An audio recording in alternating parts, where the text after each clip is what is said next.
Raptors Show on the Sportsnet Radio Network. A reminder, we're streaming live on Sportsnet's YouTube channel and airing live on Sportsnet 360 Monday to Friday from 2 to 3 p.m. Make sure you find the Raptors Show wherever you listen to podcasts and subscribe, and please rate and review our show. I'm your host, Wim Lou, and this being Tuesday, I'm joined by Sportsnet's very own Blake Murphy, producer. Blake Murphy.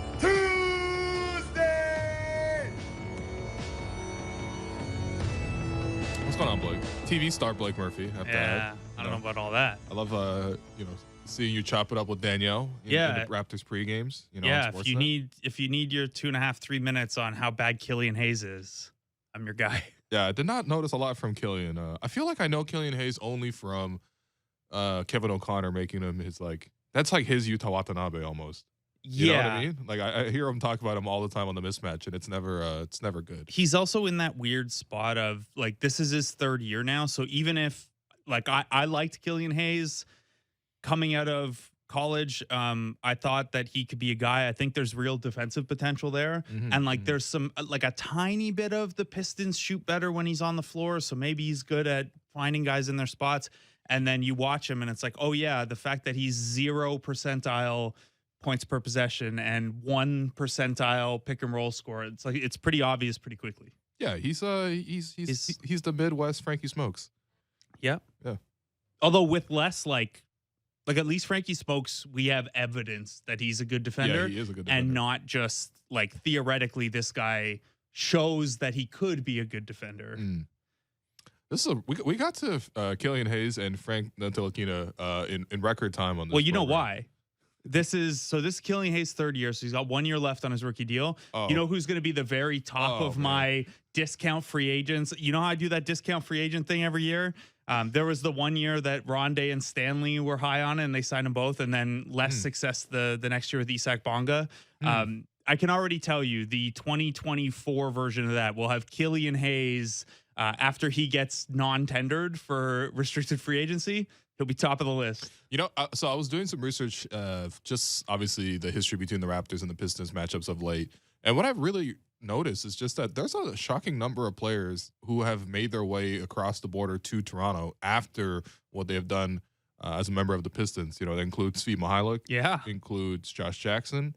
It includes Stanley Johnson, obviously, right? Yeah. Shutting out the Kawhi stopper. And then Corey Joseph going the other way. That's indirectly, but still. Yeah, and then even now, Sabin Lee on the 905. Yeah. Sabin Lee had some moments. Hail Sabin. So, I don't know. Maybe Killian will be the fifth version. All right. Look. There's also a funny wrinkle where, I think a lot of Raptors Twitter, myself included, really wanted Hamidou Diallo at one point. Okay, I can see that. Yeah, he was another inexpensive free agent guy who seemed gettable and seems Raptorsy with the length and everything, and then could have just thrived playing in that kind of Rondé spot in the offense of just hang out around the rim. The spacing doesn't matter because you'll dunk so much stuff and you do smart things down there. And then he was traded for Svi, and the Raptors basically were like, well, we can't get Hamidou Diallo, we'll get Svi instead. We'll get the other side of that trade. Bite on 10 games of him shooting well with OKC and see how it goes. In this discussion, I also remembered that Henry Ellenson also has made this trip from Detroit to the GTA region as well. Yeah. No, seriously, it's just been a lot of players who have sort of crossed over. But obviously last night, the big result is that the Raptors beat the Pistons. Finally, first time during the pandemic that the Raptors had beaten the Pistons. I feel like that's the delineation I guess I'm using. Yeah. Winning by a score 115 to 111. It also means they're going to win the next two matchups with Detroit because the series have gone 0-3, 3-0, 0-3, 0-3. Yes. Okay, I would take that. If the Raptors win 3 games against the Pistons this year, I think we should throw some kind of small parade. Will the Pistons win 3 more games the rest of the year? Based on last night? Hell no. I know they didn't have Cade, but that was for everyone who thought the Pistons could take a step forward and be decent this year, I still think they're fun. Jaden Ivey and Jalen Duren are very fun, and Bojan's good, and then obviously they have Cade. But this is not tough. a good team. They gave up they're the worst defense in basketball by a good margin. They give up 115 to a Raptors team missing 4 of their top 6 rotation guys. Yes. Yeah. That is wild. And the Raptors didn't shoot well. They shot 29% on threes. You know what? This actually might be the Raptors shooting well in their current moment. Yes. Without Fred, without Gary, even without Pascal. Yeah, I mean, 8 of 27 from 3. And yeah, I mean, look, the reason the Pistons were in it was because, they got to the free throw line 43 times.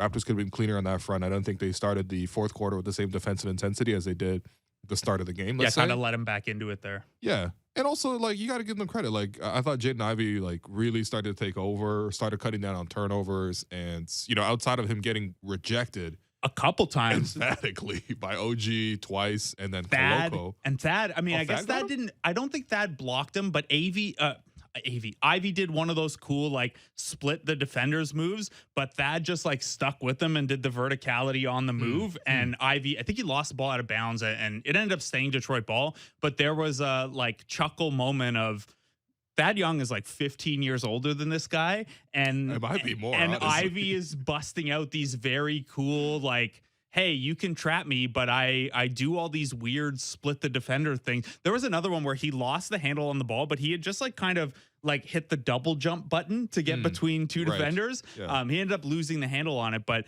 yeah, him doing cool stuff like that and Thad just being like, yeah, that's cool, man. I know how to play basketball. What haven't I seen? Yeah. I was playing when Bob Cousy was doing that move. Oh man. Yeah, I mean that's not that you old. A sucker. That's not that old. We got to give Thad his love. And no, he's my age, which is why I can make these jokes. No, fair enough. Yeah, I mean, look, listen. Delano obviously was amazing. We'll get to Delano in a second, but I think we're already in the mood to talk about Thad Young. God bless Thad Young for bringing back the Marc Gasol, high post, entry passes to guys cutting to the basket. It's just so fun to watch. It's like one of them, to me at least, one of the most fun plays in basketball that isn't just like some sort of crazy crossover or like a dunk or like a 40-foot pull-up three. I think you just like that element of the game where you're able to sort of like outsmart your opponent or out-execute your opponent. And yeah, I mean, Thad had 3 assists last night just to cutters at the basket. He also had another one where he fed Juancho. The rotation came over and Juancho was able to make the next pass to OG in the corner for 3. Like, I'm loving what that has brought to the starting lineup. And literally last week when you were here, we discussed like how do we get the Raptors through this period, without Pascal. We both very emphatically said we needed Thad in this group. And you in particular made the point that Thad would produce with the starters. And now he started the last like 3-4 games and he's done great. He has. And there are a couple elements to this. When we had that conversation, the Raptors were a little healthier. And part of what you think is, well, Thad Young's skill set is like a multiplier skill set, right? He connects dots that some of the stuff Thad Young does, if you're a lesser player, if you're a less experienced player, like maybe you don't cut into the space Thad thinks you're going to cut into. Maybe you don't lift or fill at the right time. Right. Maybe you just don't finish on an opportunity that Thad puts you in.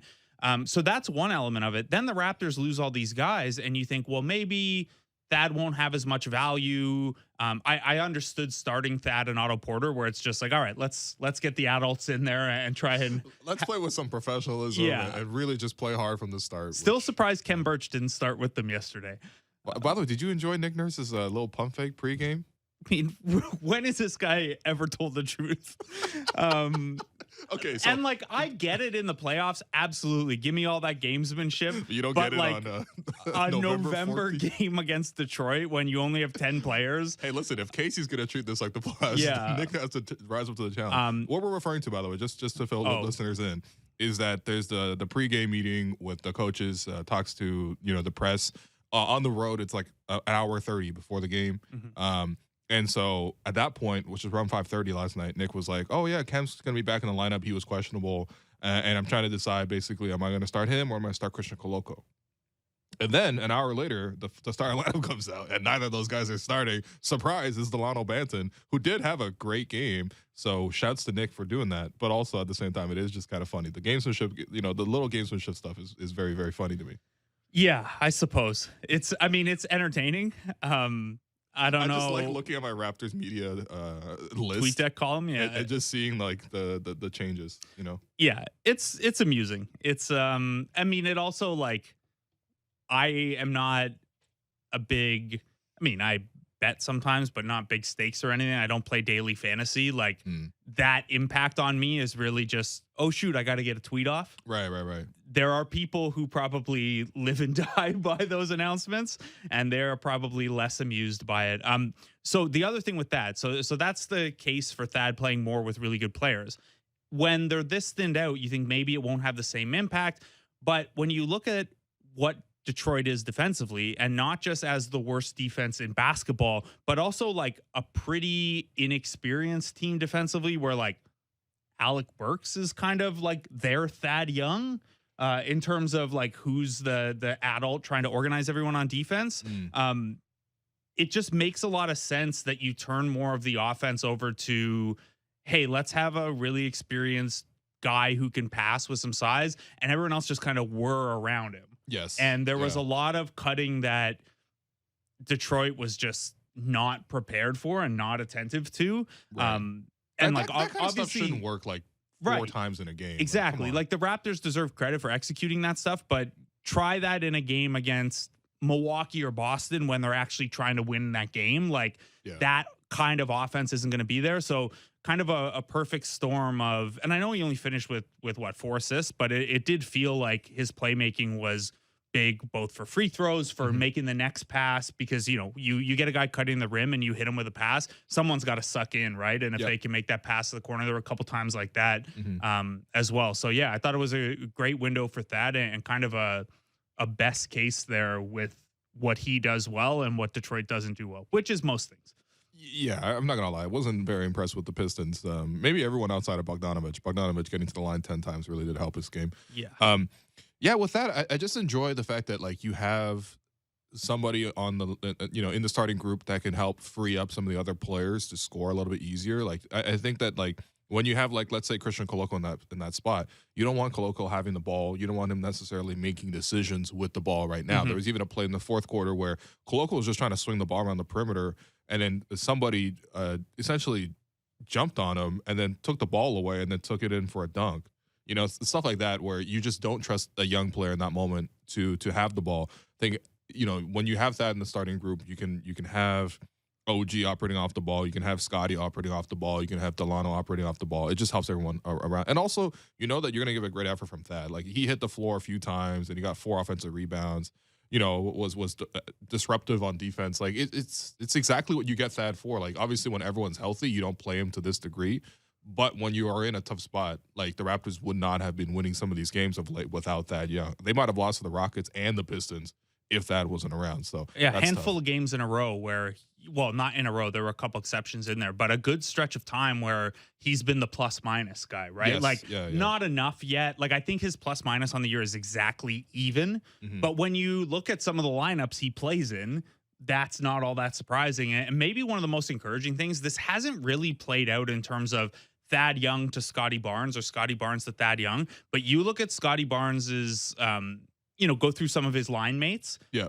Thad Young has, and maybe this is just noise, maybe it's nothing, but Thad Young does seem to have somewhat of an ability to help Scottie be in the right positions, or like, I don't know. They just have really outlier numbers together, and it's a small sample, but given that Scottie's had some ups and downs so far this year, I do think it's interesting, especially when you consider that when they got Thad Young, part of what we were thinking is, oh, this is a really good guy for OG and Scottie to learn from. Yeah. And you know what? We're going to have another discussion about Scottie just because this is like the big trend that everyone's tracking right now in the second half of the program. But yeah, I mean, you know, I think we do forget sometimes that he is in his second year. He's a very young player. Obviously, still lacks a lot of polish. And so it's almost natural that a player like that is going to be inconsistent at times. I think we were really spoiled last season about it. But anyway, look, we'll get to that discussion in a second. Delano Banton, 27 points, career high. Not even close, like double the career high. Yeah, we got that alert from Raptors PR like in that first half. Like, hey, he's tied his career high. Yeah, with 14. And they were going crazy with the season high and career high updates last night. Yeah, there was another one yesterday. I don't remember what it was, but it was I think it was Malachi's season high when he got into double digits. All right, I just want an alert for Raptors PR when Malachi's going Tampa mode. Can I see that on my phone? We should just get an alert. Malachi Flynn is in the game when there are more than 10 players healthy. Yeah. And we'll see if that continues to happen. But no, seriously, the 2 point guards that obviously have been, under a lot of scrutiny, and to be honest, they haven't really played the roles when everyone's healthy in a productive way.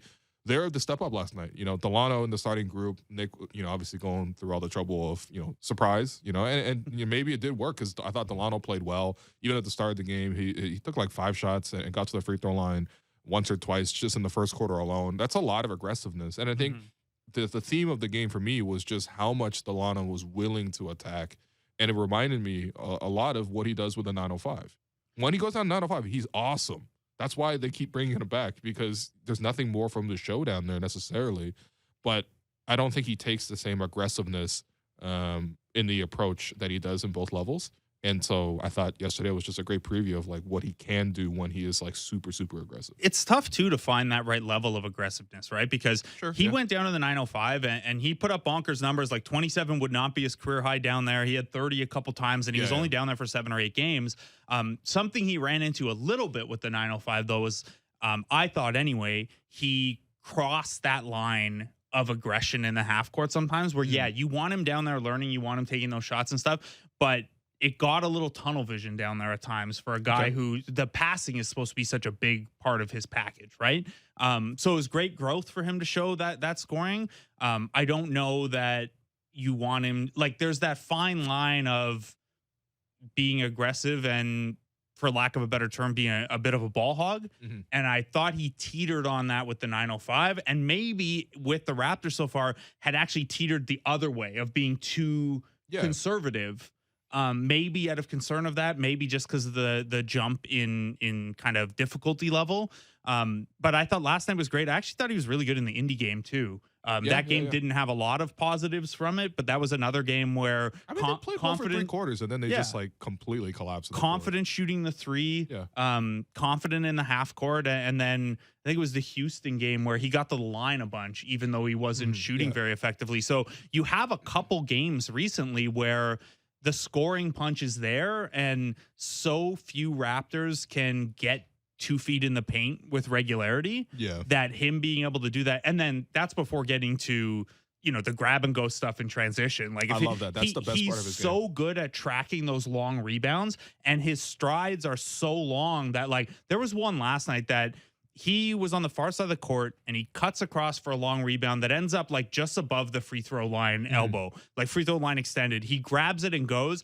And like by the time Detroit has given up on the offensive rebound and realizes the play's going the other way, he's at their 3-point line. Like he's so fast, and the way he tracks those long rebounds, which I don't really know how to quantify this or if we can, but it's always felt like long defensive rebounds were an issue for the Raptors. Well, we do have small guards, I think maybe that's the reason. And you have everyone flying around everywhere and stuff. But I mean, Delano, like the half court stuff is going to be the most important thing to watch for his growth and what he could be long term. Right now, though, his defensive rebounding and transition play is a plus skill even before talking about the developmental aspect. So I think, this is 5 games in a row now and 6 of the last 7 that he's played double-digit minutes in. I don't think you can really keep him and Flynn in the mix regularly as this team gets healthier. But I do think Delano Banton has shown you enough over this stretch to be back in the rotation even as they get healthier, because that transition stuff and defensive rebounding, and he's not a bad defender either at point of attack. He uses his length well, even if he makes some mistakes. He just fits the identity of that Boucher Achua second unit so well. I think he could really grow into a part of that.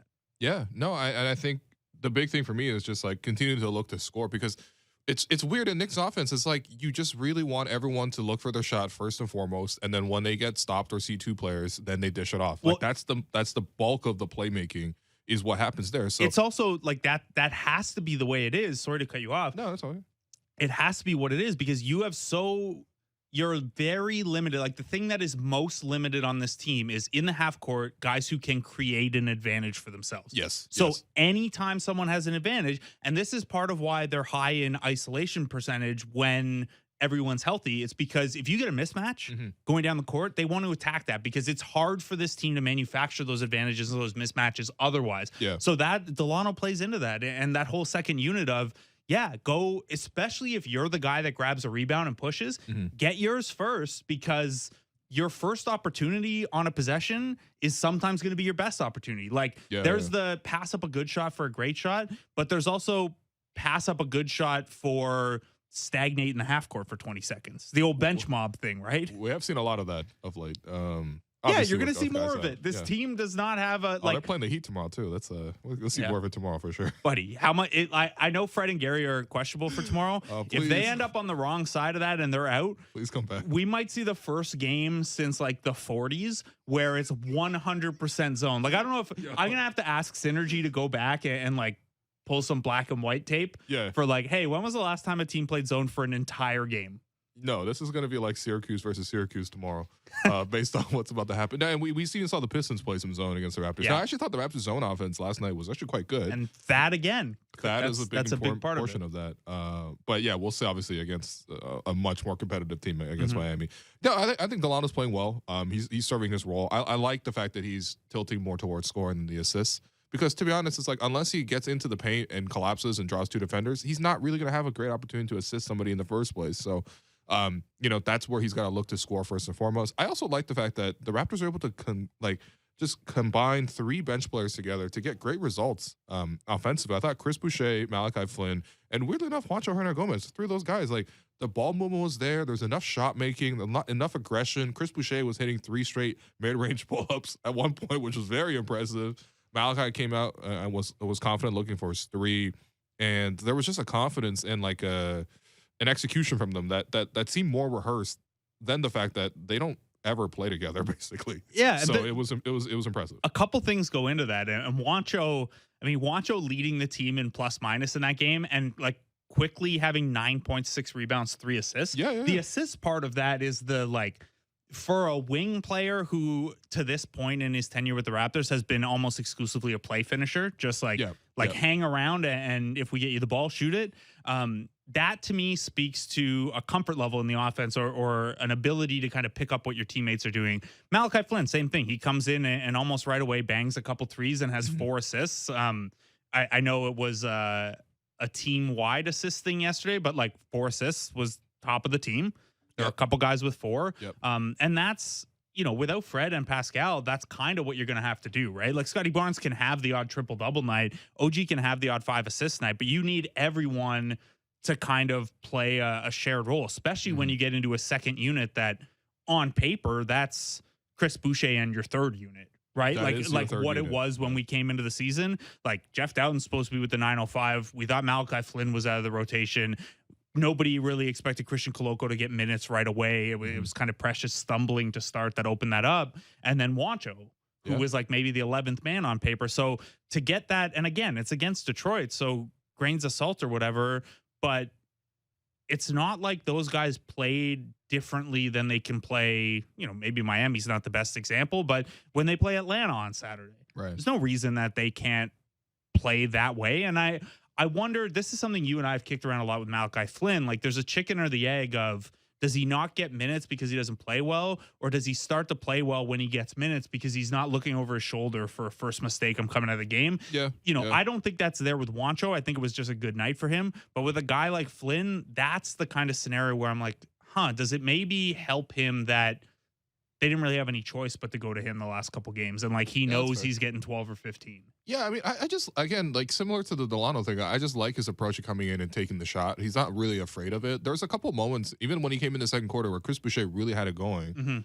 And, he was kind of like, pass me the ball, Malachi. Malachi will come out the screen and be like, no, I'm going to shoot this one.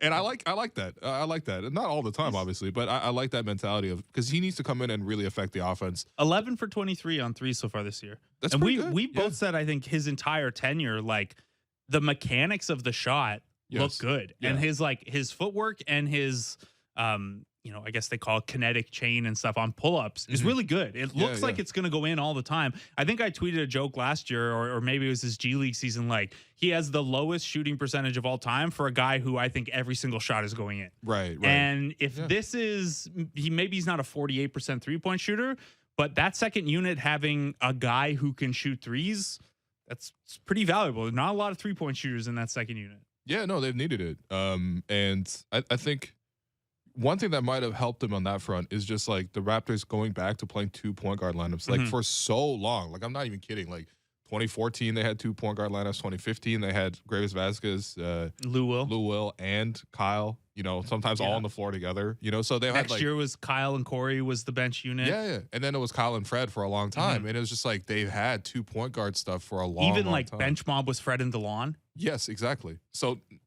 they were kind of going back to that, right? Because obviously the Raptors have essentially just ditched point guards. Yeah. So like to see them shift back to where even Jeff Doughton's coming into the game and playing a role. I mean, obviously he had the big stop at the end, which was great, and great job by Nick to sub him in the last minute there. Not an obvious move. The vote of confidence in like he's in there for defensive value. Like like you could have.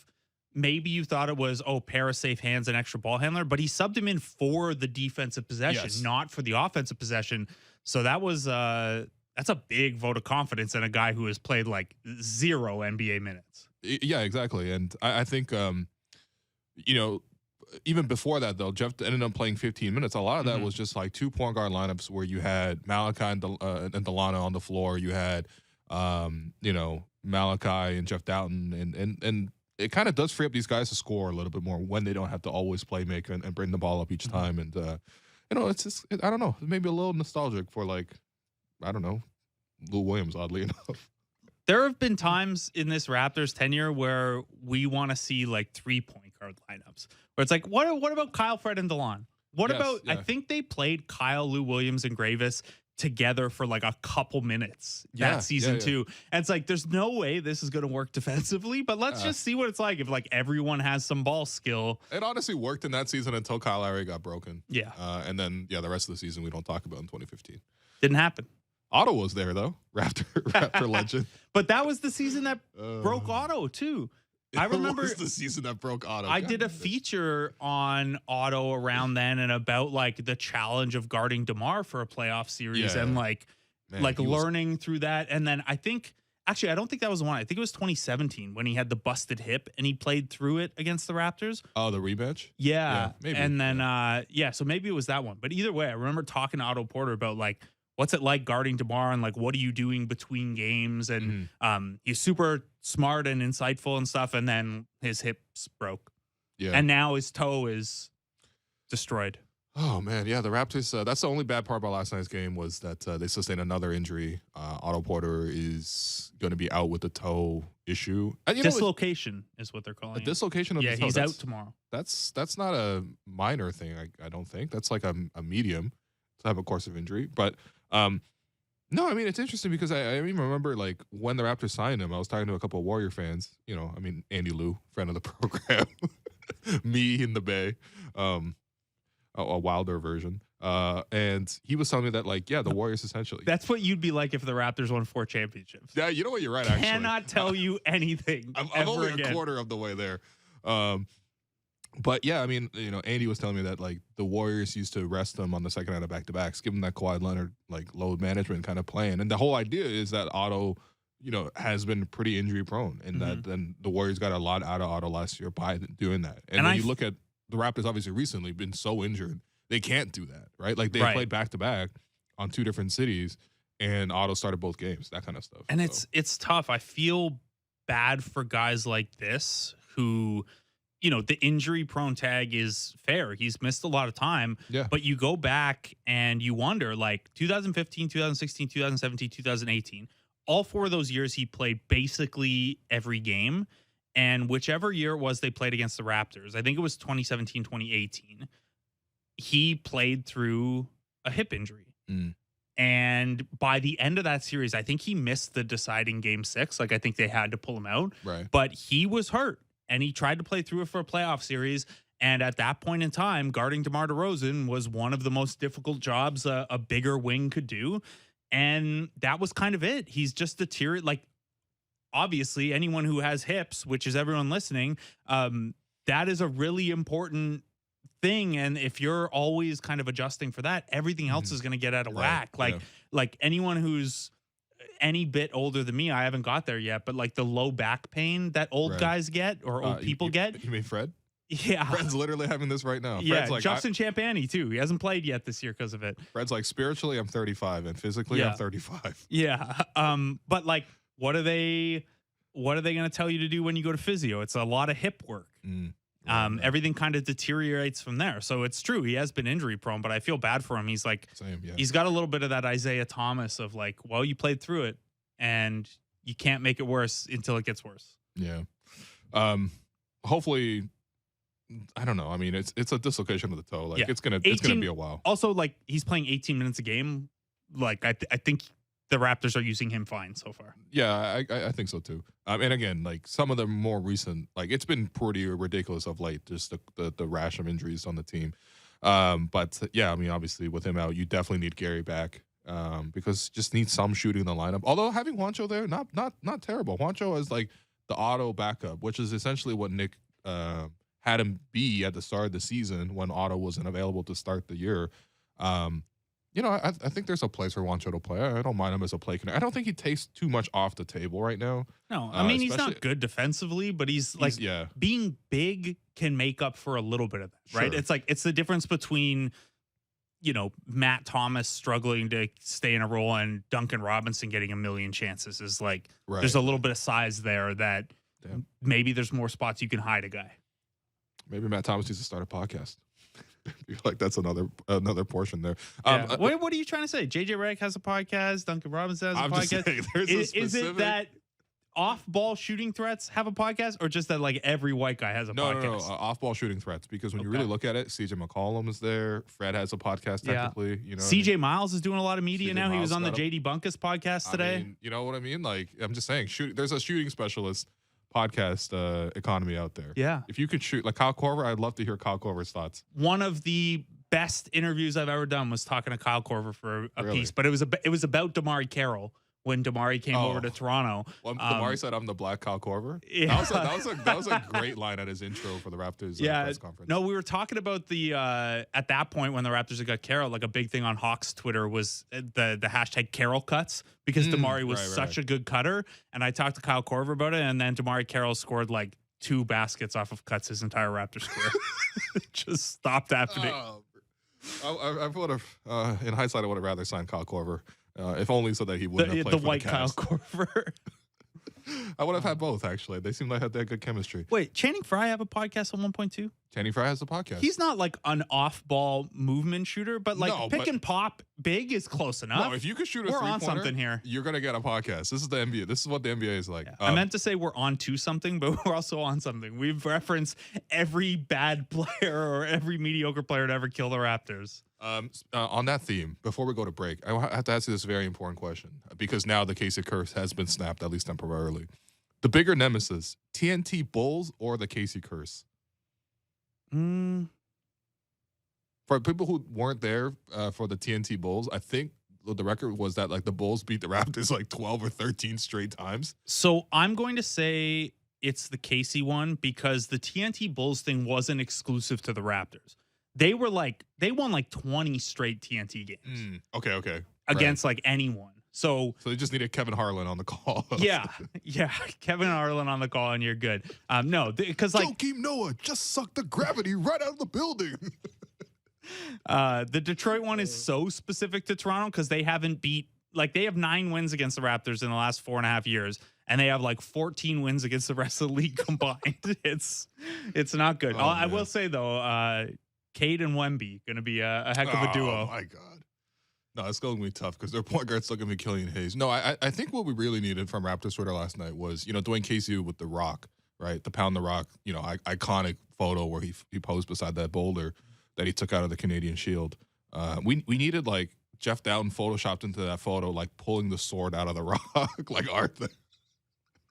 Like something, because it really was that dramatic. I'm happy that the curse is over. But yeah, I agree with you. Some of those Bulls games, man. I mean, Etuan Moore, Kyle Korver, Nate Robinson. Yeah, the Etuan Moore floater game. Man. Was the Jimmy Butler Cristiano 50-point Felicio. half on a TNT game too? That was also a TNT. Was that the one that where Serge punched Robin Lopez, or Mike is all? Is it all? I don't just know. blending All together? I remember, I think it's blending together. The Jimmy Butler 50-point half was something special. Yeah. No, I mean when you break one of Michael Jordan's records, I Yeah. feel like you definitely deserve the win, which I think the Raptors ultimately gave Chicago over and over again. But listen, we're gonna take a quick break. Congrats to the Raptors for beating the Pistons. And Sorry, 40 points in the half. He had 51 overall. wow. Okay. Jimmy Butler he's been him. Anyway, we're gonna take a break. I've been your host, Will Lou. That's Alex. That's not Alex Wong. That's Blake Murphy. I'm sorry. I'm too used to saying that's Alex Wong. Wow. And you're listening to the Raptors Show on the Sportsnet Radio Network.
Welcome back to the Raptors Show on the Sportsnet Radio Network. I'm your host, Wim Liu. Continue to be joined by not Alex Wong, but Blake Murphy, because it's Tuesday.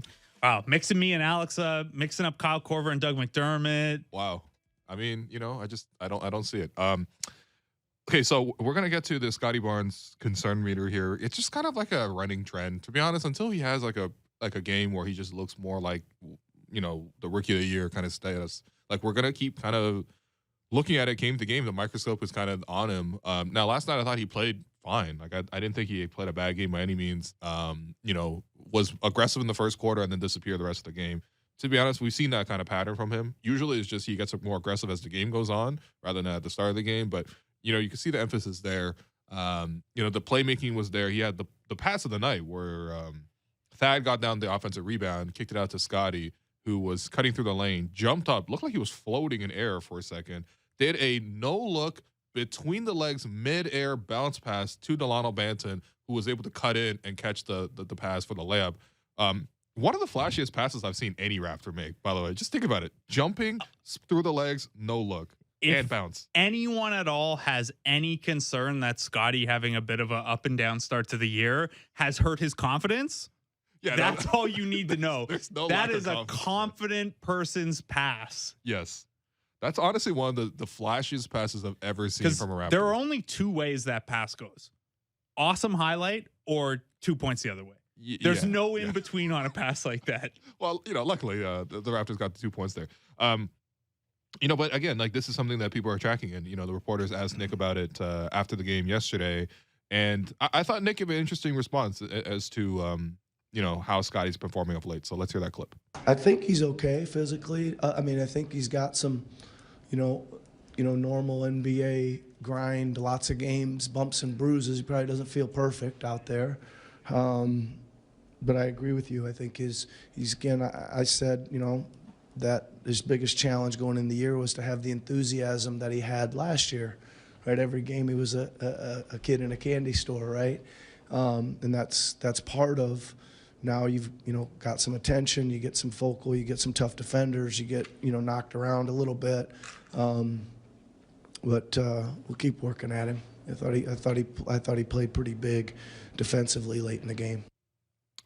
Okay, so not totally sure about the defense on that portion. I did watch the game back, and I thought his defense was really good on Ivy at the start of the game. Mm-hmm. Like, Ivy didn't really make an impact. There was a stretch third quarter and that early fourth quarter run, I think, for the part that he was on the court for. He had a fairly bad stretch there, I thought. Attack. It was at the end there where they had to essentially swap in, Jeff Dowtin, who, before we get to the Scottie Barnes concern meter, maybe we got to give the quick minute for Jeff Dowtin, because he did play really well last night. I got all the time in the world for Jeff Dowtin. You did 10 things off those summer league games. Yeah, he was, along with Delano, the best Raptor there. Yeah, and he was really good. So when the Raptors signed Armani Brooks last year, he was another guy like that was on that list of like I don't know if they're on the Raptors list, but on my list of like, hey, who are interesting guys in the G League who might fit with this team. So he's improved a lot. I think you see a ton of what the Raptors like in a point guard, and part of this is like he's 25 years old, so even though this is only his third pro season, like he's an older guy, more experienced. But you see that like the 905. They actually won this morning without him or Champagny, so they're 4-1 now. Mm-hmm. But over that 3-1 stretch, like Jeff Dowtin and to a slightly lesser extent Saban Lee, like dragged those guys to a couple of those wins of like, look, we're established pros in the G League. We're gonna win this game no matter how the last 35, 40 minutes have gone. So I've been super impressed with them down there from a leadership perspective and a knowing what the team needs perspective.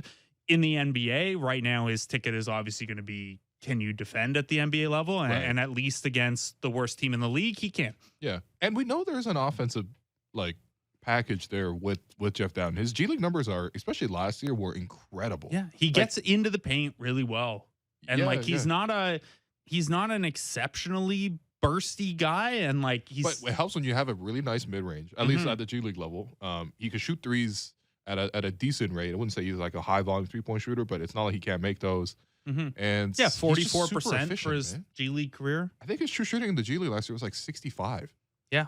For a It's, guard, that's really hard to do. Yeah, it is. And like not even a ton of free throws either. Like Right, yeah. he's kind of got the I promise I don't mean this as damning with faint praise or putting a ceiling on him, but he kind of has like the Lorenzo Brown G League package where it's Okay, like yeah. it's like you're not necessarily elite at any of the 3 levels as a scorer, but you could score from all 3. And that's pretty Right. rare in the G League. So yeah, I think he can be a guy. I think the fact that they trusted him, like how weird is it? Like he's barely played for this team and they put him in as a defensive sub at the end of a game. I don't care Yes. how many guys you're missing.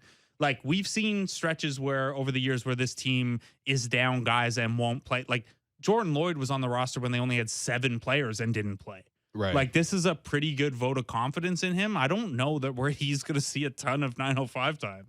Yeah, and listen, a lot of fans have been calling for Jeff Dowtin, especially with the injuries coming up here. So, no, it's good for him to have a big moment like that, and obviously it helps cement the trust of the coach in you. Although Nick clearly had a lot of it in him anyway. But anyway, going back to the Scottie discussion, so I'm going to present 4 things that are a little bit concerning to me for Scottie Barnes, and just want to have you rank them first, and then we'll go through the points. Okay, number 1. The concern is a lingering ankle injury. Okay. Number 2, not taking as many shots as maybe you would want to see from him. By the way, the stats are since Pascal has gone down, Scottie Barnes is 9th on the team in usage at 19%. Now, of course, a couple guys have been in and out. Like Precious, I think only played like 1 or 2 of those games, and he's higher than him. So let's just say he's 8th, but 8th is still quite low. Missing jumpers. You know, he's 6 of 31 from 3 since Pascal has gone down. And his percentages in the mid-range have gone from like 40% to like 20%. And then number 4 is defensive lapses. So between those 4, ankle, not taking shots, missing jumpers, and defensive lapses, I want to hear which one's the most concerning, which one's the least concerning for you. Okay, I would say the defensive lapses is the most concerning for me. Okay. Not because like he's still a sophomore, he's still 21, there's still loads of potential. I tweeted something about his defense last night, and there's a pocket of Raptors Twitter that has gotten, and we've seen this with other guys in the past, it's fine, but like the ultra protective, like you can't say anything negative because he's young and developing. Part of young and developing is tracking that progress, right? And it's not as cool a development. Like if Pascal Siakam comes out of the gate at this version of Pascal Siakam, the story is way less cool and interesting and tells us way less about basketball. I agree, yeah. It's the growth and the ups and downs that is important. Now, I thought last year it was a little surprising that Scottie's offense was so far ahead of his defense, right. where there are a lot of tools there, but he was probably the team's 4th choice to guard an opposing like wing forward. Like they were going OG Pascal Precious ahead of him against a top guy on another team a lot of times. Yeah, fair. Look, most guys are not Herb Jones. Most guys don't come into the league and no matter what tools you have, rookie year, be all defense caliber defense. Right. That just doesn't happen a lot. Having said that, this is year 2. He does have a lot of the physical advantages, and I do think you would have liked him to be playing a little bit more of a defensive impact role than he has so far. I'm not negative about that long term. I just think of the 4 things you listed, that's where my eyes go to most often right now. Yeah, and even for me, I agree with you there because that's the one that feels mostly in his control more than anything else. And you know, when you look at the game last night in the 4th quarter, the big issue was Jaden Ivey getting into the lane. And Scottie obviously likes to press up on guys. You know, Nick definitely wants you to crowd the ball. And to be honest, at the start of the game, they did a great job. Literally, first possession of the game, they crowded Jaden Ivey. 2 guys spinning him at half court, and he got the steal. So it's like that is the game plan. However, it's like you especially without that double team coming and you press that high, you make sure you have to contain him and prevent him from turning downhill because every single time Ivy got into the paint, it was free throws, it was a layup, it was a kick to an open 3-point shooter. And there was just a string of possessions there, which all involved Scottie guarding the ball, where he was beaten. And he misnavigated a pick and roll switch at one point too that led to. Now it's not all entirely his fault because OG and Koloko both collapsed to the paint at the same time and left the shooter open. But on that play, I know what you're talking about. OG kind of pointed to Scottie and say, like, go back out to the 3. Yeah. Close out to the 3 instead of recovering on your own guy. Yeah. That's tough in real time. And that's one that, like, again, that's the inexperienced thing there. Literally. Yeah, exactly. And not everyone is Chris Boucher who just like sprints out at a shooter with his arm way up here and manages to get a hold of all those shots. Friend of the program, Chris Boucher. Yeah. Again, a free plug. Go see our show. Yeah. Not only friend of the program, but basically co-host on what is it, December 12th? December 12th. Tickets are still available, although they are going Not fast. many. They are going fast. I gotta ask for guest list at this rate. You know, I got you, bro. But seriously though, yeah, you're right. And I think with Scottie, the defensive concerns though, like that's fully within his control. Like, you know, he can play better because we've seen stretches this season, and this might be tied into the ankle issue, right? Although Nick continues to bat that down. He's just like, look, man, everyone's banged up. Like, what do you want? Like, play basketball. Yeah. But like, you know, he has had moments this year where guarding Kyrie on an island, that might be the hardest assignment in the league. Him or Harden. Yeah, like or from Harden, yeah. ISO perspective. And he's done both of those things this season and gotten stops against those kind of guys. So it's a little strange sometimes when you see Jaden Ivey, who is a very talented player, a 4th overall pick, but he's getting around him and turning the corner. You know? It'll be fine. It just for right now. By the way, everything will be fine with Scottie. Like, there's no concern about that. No one's tuning out Scottie. No one's turning on him. The idea is sort of how do we get him back on track? I'll bunch 2 and 3 together. So second, I would have it as usage, and third, the shooting. And I'll bunch them together because we're running low on time. But the usage to me, I'm not as worried about the shooting just because the shooting for the season as a whole, he's shooting a little better on threes and shooting more of them. The free throw rate's there, or the free throw percentage rather. The rate is, you would like to see higher. Yes. Yeah. So that's the component of usage to me that is more concerning, is that he is averaging fewer than 2 free throw attempts a game, and his free throw rate is way down from last year. That is one where, like, that is a second and third year you want to see growth in that skill. It's not perfect, but it's a pretty good indicator of like your comfort level creating your own offense. Right. Especially where, you know, it's tough if you're Fred, but we've seen when Pascal's going, he's getting a lot more free throws. When Pascal goes down, OG saw a jump in his free throw rate. Like, that's kind of a easy indicator of where things are. So I would like to see him be a little bit more aggressive. I think the silver lining there is that the assist rate's gone up over last year and gone up since Siakam's down. Passes, so, and then just to close it out, the ankle's at the bottom just because, it's not just the ankle. He I don't know if it was the same thing Fred had. He was pretty sick for a couple days. He played through it. He was able to, but that thing's been going around. Yeah, with that team, you even heard Nick sound pretty bad for a couple Nick games sounded there. Really terrible against in the game against OKC. So I'm not as concerned about the ankles, since I think there are a couple things going on with Scottie. We also last year saw him hit the quote unquote rookie wall and round out of it just fine. Like, yes, exactly. There are going to be stretches of the season where your body doesn't feel as good. I'm not too worried about that. Yeah, no, that's fair. Do you have them in a different order? No, I think that's exactly it. I think physically, you know, you just obviously you hope that the ankle does not become a recurring issue, or obviously, you know, just a flu going around and stuff like that. That's something you really can't control, but. Yeah, I mean, you do want to see the aggressiveness in terms of the shooting. Like, again, the usage rate of being 19% since Pascal's gone down, you just want to see that higher. But at the same time, I also do appreciate the fact that he is trying to still play the team game. Like, I thought the last 2 games against Indiana and against, you know, the Pistons last night, I didn't see him, like, necessarily forcing bad shots. Like, there's one play where he tried to take, you know, Isaiah Stewart off the dribble and he didn't succeed with it. But it's also, like, it's a mismatch against the center. Like, I want you to take that. Even if you miss it, that's okay. But you just want to see the scale of it going up and up. And Isaiah Stewart's biggest strength right now is I'm very big and strong. So if you try to drive, we saw the play against LeBron. Yeah, if you try to drive through me, he's like the one guy that Scottie Barnes and OG can't just drive through. Yeah.